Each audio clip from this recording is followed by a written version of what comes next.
Hello students, आज हम लोग कर रहे हैं 8th क्लास की इंग्लिश का 4th chapter the treasure within इन।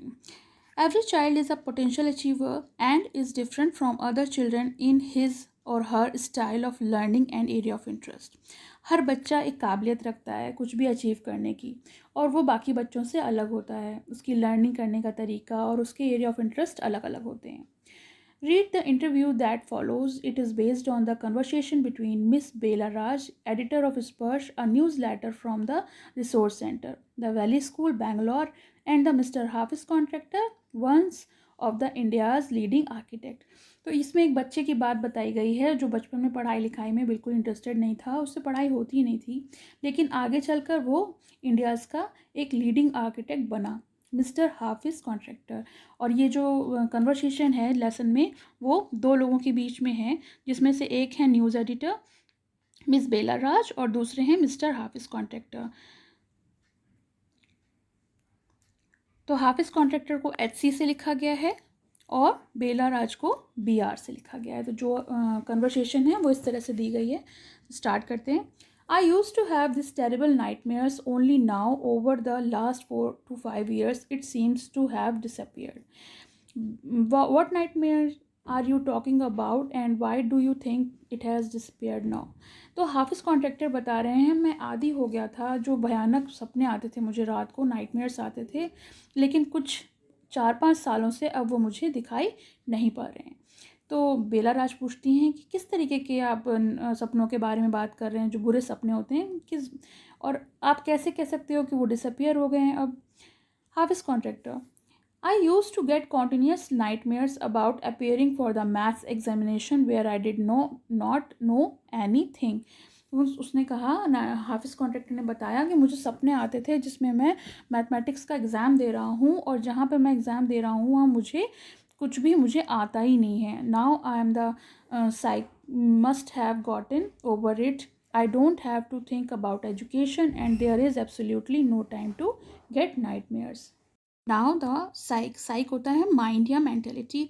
तो उनका कहना है कि मेरा दिमाग अब उसको पूरी तरह से भूल चुका है और मेरे पास अब उसके लिए उस बात को सोचने के लिए और सपने देखने के लिए बिल्कुल भी समय नहीं बचा है। BR: tell us something about your earliest memories in school. तो बेला राज कहती हैं कि ठीक है, मुझे आप अपने स्कूल की कुछ अर्लीस्ट मेमोरीज, यानी शुरू की जो यादें हैं, उनके बारे में बताइए। In the first and second year I was good student. After I reached in the third standard I simply lost interest and I never studied. तो उन्होंने कहा, मैं पहले दूसरे क्लास में तो बहुत अच्छा स्टूडेंट था, लेकिन जैसे ही मैं थर्ड स्टैंडर्ड में पहुंचा वैसे ही मुझे बिल्कुल भी इंटरेस्ट नहीं रह गया था पढ़ाई में, मैं कभी पढ़ता नहीं था। I use to be interest in games, running around, playing jokes and pranks on others. और मुझे बस खेलने में, इधर उधर दौड़ने में और जोक्स सुनाने में या फिर शैतानियाँ करने में बड़ा मज़ा आता था। I would copy in the class during exam time. और वो बताते हैं कि उनको एग्ज़ाम टाइम में दूसरों से नकल करने में, और नकल करके ही बस अपना काम चलाते थे, और किसी भी तरह कोशिश करते थे कि एग्ज़ामिनेशन पेपर उन्हें मिल जाए और वो पढ़ाई कर लें, और क्योंकि उन्हें कोई भी चीज़ याद नहीं रहती थी जो भी उन्हें क्लास में पढ़ाया जाता था। However later one sentence spoken to me by my principal change my life. तो वो बताते हैं कि एक दिन मेरे जो प्रिंसिपल हैं उन्होंने मुझे बुलाया और मुझसे एक वाक्य कहा जिसने मेरी पूरी ज़िंदगी बदल दी। When I approached my 11th standard, the principal called me and said, "Look here, son, I have been seeing you from one day." तो एक दिन मैं जब 11th स्टैंडर्ड में था तो प्रिंसिपल ने मुझे बुलाया और कहा, देखो बेटा, मैं तुम्हें पहले दिन से देख रहा हूँ। You are a good student, तुम बहुत अच्छे विद्यार्थी हो, लेकिन तुमने कभी पढ़ाई नहीं की। I have taken care of you till today. मैंने आज तक तुम्हारी देखभाल करी है, लेकिन अब मैं आगे नहीं कर सकता, तो तुम्हें अपना ख्याल खुद ही रखना होगा। He talked me for 5 minutes. You don't have your father. Your mother has worked so hard to bring you up and paid all your fees all these years, but you have only played games. तो उन्होंने बात करी, सिर्फ 5 minute उन्होंने बात करी कि देखो, तुम्हारे पिता तो हैं नहीं, और जो तुम्हारी माँ है उन्होंने इतनी कड़ी मेहनत करके तुम्हारी फ़ीस पे करी है इतने सालों तक, लेकिन तुमने क्या किया, तुमने केवल गेम्स खेले हैं। Now you should rise to occasion and study. लेकिन अब तुमको बड़ा होना होगा और पढ़ाई करनी होगी। I use to be good sportsman. अगर तुम बहुत अच्छे स्पोर्ट्समैन हो, then I had been the senior champion for so many years and I also was cricket captain. I use to play every game, but that year I did not step out on to the field. मैं बहुत ही अच्छा खिलाड़ी था और मैं senior champion था, कई साल तक क्रिकेट कैप्टन था और मैं हर गेम खेलता था, लेकिन उस साल मैंने खेल के मैदान में मैं एक भी कदम नहीं रखा। I would go for prayers and all I would do was eat and study.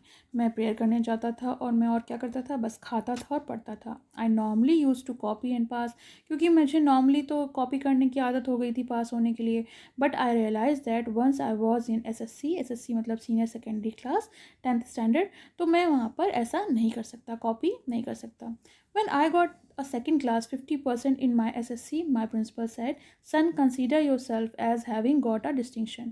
तो जब मैं सेकंड क्लास आया, मतलब 50% आया मेरे सीनियर सेकेंडरी क्लास में, तो मेरे प्रिंसिपल ने कहा, बेटा मुझे ये डिस्टिंक्शन से कम नहीं लगता। This is my memories of my school days. तो ये मेरी मेमोरीज़ थी स्कूल डेज़ की। I did lots of other things, मैंने बहुत सारे काम किए हैं। So as far as my things are concern, तो मतलब कहने का है कि जो भी मैंने काम किए हैं वो मुझे याद रखने के लिए, मुझे जल्दी याद नहीं रहते, तो इसलिए मुझे याद रखने के लिए फ़ोटोग्राफ्स देखनी पड़ती हैं। And I have to see things as a photographs. I read a book and I can remember the matter as a photograph but not through my mind. तो मेरे दिमाग में वो चीज़ें नहीं रहती हैं, मुझे याद रखने के लिए उनको फ़ोटोग्राफ्स को देखना पड़ता है, इस तरह से मैं काम कर पाता हूँ। बेलाराज, when you were in school and you were doing badly, did the teachers pull you up and how did you feel? तो बेलाराज कहती हैं, ठीक है, आप जब स्कूल में थे तो आप बहुत बुरे थे पढ़ाई में और आपके टीचर्स जो हैं आपको डांटते थे, फटकारते थे, मतलब आपको महसूस कराते थे कि आप पढ़ने में अच्छे नहीं हैं, वो तो आपको कैसा लगता था? हाफिज़, मुझे कभी भी बुरा नहीं लगा क्योंकि मुझे तो बस खेल में इंटरेस्ट था, बिल्कुल मतलब जैसे गेम्स में मुझे इंटरेस्ट था और मैं उस चीज़ का आदी हो चुका था। और जब बल्कि मुझे हर हफ्ते टीचर्स से मार भी पड़ती थी। कैनिंग होता है हाथ पे पिटाई करना या बेत से मार खाना। When you knew that you had incurred the wrath of your teacher by not doing your homework and by behaving badly, when you knew you would get a caning, what was the state of your mind? तो आपको कैसा महसूस होता था जब teacher आपके नाकाम homework ना करने पर या इस तरह के बिहेव करने पर आपको मारते थे, तो आपके दिमाग की हालत कैसी थी? Hafiz, state of mind, just lift up the hand and they would cane you. It would hurt badly and then I would have forget about it because I would want to go and play. तो दिमाग की हालत अगर मैं कहूँ तो ऐसी थी कि मैं हाथ आगे बढ़ा देता था और उनसे कहता था, मतलब वो मुझे मारते थे तो मैं हाथ आगे बढ़ा लेता था। बहुत बुरी तरह लगती थी, लेकिन मैं बहुत जल्दी उसे भूल जाता था क्योंकि मुझे जल्दी ही खेलने और बाहर जाना होता था और खेलने के लिए जाना होता था, क्योंकि मुझे खेल जो थे वो बहुत पसंद थे। B R, you never felt insecure और थ्रेटेंड, आपको कभी भी इनसिक्योरिटी या फिर डर या घबराहट नहीं महसूस हुई? H R, I was just interesting in playing and nothing else, मुझे केवल प्लेइंग में इंटरेस्ट था और कुछ भी और मुझे उससे मतलब नहीं था। I was most interested in funny pranks, और मुझे फ़नी प्रैंक्स करने में भी बहुत मज़ा आता था। One day I did not want to study so I created a distraction for 1 whole hour we played चोर पुलिस। मुझे खेलना बिल्कुल पसंद नहीं था, इसलिए मैं फ़नी प्रैंक्स किया करता था। एक दिन मुझे पढ़ने का मन नहीं था तो मैंने पूरा एक डिस्ट्रैक्शन क्रिएट किया। 1 घंटे के लिए मैंने चोर पुलिस खेला। Every Saturday we were allowed to go into the town and to see a movie, और हर शनिवार हम लोगों को परमिशन होती थी कि हम बाहर जाएं और जाकर मूवी देखें। So what I do was have lunch no lunch and collect the money from 40-50 student. तो मैं 40-50 बच्चों से पैसे इकट्ठा कर लेता था और टिकट्स खरीद लाता था। On my way back I would eat to my heart's content. I use to be a leader of the gang, और मैं उस गैंग का लीडर था। We would have to gang fight and plan strategies, और हम लोग strategies बनाते रहते थे लड़ाई करने की, गैंग में किस तरह से लड़ना है। This thing use to interest me more than any academic, तो मुझे एकेडमिक से ज़्यादा इन चीज़ों में इंटरेस्ट था कि मैं किस तरह से खुरापात करूँ, शरारतें करूँ। Students use to books my text books for the following years because they were almost brand new. तो जो विद्यार्थी थे, जितने भी मेरे जूनियर्स थे, वो इस बात के लिए बहुत ज़्यादा मतलब क्यूरियस रहते थे, क्योंकि उन्हें मेरी किताबें लेनी होती थी पिछले साल की, क्योंकि वो जानते थे कि वो ऑलमोस्ट ब्रांड न्यू होंगी, क्योंकि मैंने तो कभी उनको खोल कर भी नहीं देखा एग्ज़ाम से पहले। तो ये तो हुआ लेसन का फर्स्ट पार्ट। सेकंड पार्ट अपने नेक्स्ट वीडियो में देखेंगे। कैसा लगा कमेंट सेक्शन में मेंशन करिए। Thank you.